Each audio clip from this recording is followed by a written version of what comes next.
Bonjour, aujourd'hui je vais vous montrer comment je découpe et place le chablon pour réaliser différentes formes. Pour cela, je vais utiliser mon nouveau chouchou, le chablon Nailish, qui est idéal pour les formes salon mais aussi pour les mini-formes extrêmes. Et pour réaliser une découpe avec précision, je vais utiliser les ciseaux chablon Nailish. L'un des grands avantages des chablons Nailish, c'est qu'ils sont très rigides. Vous n'avez donc plus besoin de coller la pastille à l'arrière pour le consolider.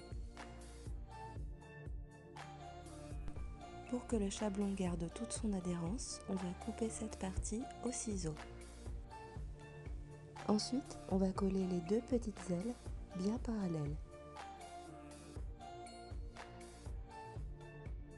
Et pour faciliter la manipulation par la suite, on va écarter les grandes ailes.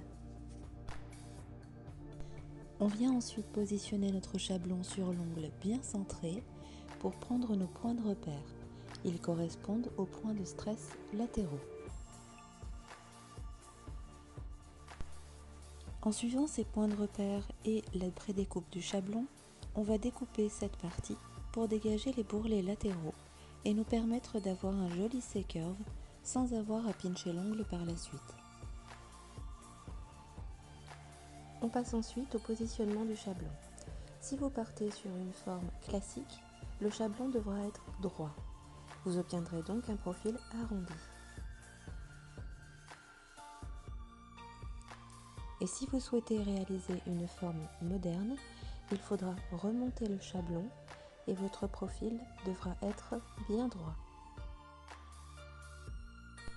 Pour positionner le chablon, on commence par bien le centrer. Ensuite, on va resserrer les ailes en insistant bien sur la pulpe du doigt pour que le chablon soit parfaitement fixé. Et grâce à notre découpe, on va pouvoir facilement pincher le bord libre du chablon de façon à respecter les parallèles de l'ongle. Enfin, soit vous laissez le bord libre tel quel comme pour un carré, soit vous pinchez l'extrémité du chablon comme pour une forme amande par exemple. Pour résumer, la découpe et le positionnement du chablon diffèrent en fonction de l'anatomie de l'ongle naturel et de la forme de l'ongle artificiel. J'espère que cette vidéo vous aura plu et je vous dis à très bientôt.